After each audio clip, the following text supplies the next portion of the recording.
যখন তুমি নিজের রক্তের মানুষের দ্বারা কষ্ট পাবে, তখন তুমি একবার নবী ইউসুফ আলাইহিস সালামের কথা মনে করো।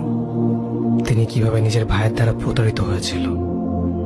যখন তোমার বাবা মা না বুঝে তোমার বিরুদ্ধাচরণ করে, তখন নবী ইব্রাহিম আলাইহিস সালামের কথা মনে করো। তার বাবা তাকে আগুনে নিক্ষেপ করায় ভূমিকা রেখেছিল। যখন তুমি সমস্যা থেকে পরিত্রাণের জন্য কোনো পথ পাবে না, তখন ইউনুস আলাইহিস সালামের কথা ভেবো।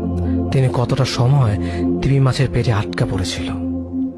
যখন তোমার নামে কেউ মিথ্যা অপবাদ ছড়িয়ে দেবে, তখন মা আয়েশা রাদিয়াল্লাহু আনহার কথা মনে করো। তার নামে পুরো শহর জুড়ে কুৎসা রচনা করা হয়েছিল। যখন তুমি অসুস্থ ব্যথার যন্ত্রণায় কাতরাতে থাকো, তখন নবী আইয়ুব আলাইহিস সালামের কথা ভেবো।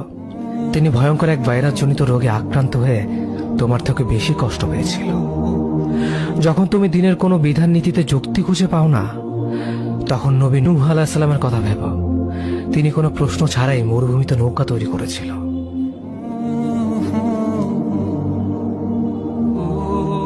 যখন তুমি আত্মীয়স্বজন, পরিবার, বন্ধু বান্ধবের কাছে হাসির পাত্রে পরিণত হও, তখন তুমি শেষ নবী হযরত মুহাম্মদ সাল্লাল্লাহু আলাইহি ওয়াসাল্লামের কথা ভেবো। রাসূল সাল্লাল্লাহু আলাইহি ওয়াসাল্লাম বলেছিলেন, সবচেয়ে বড় পরীক্ষা দিয়ে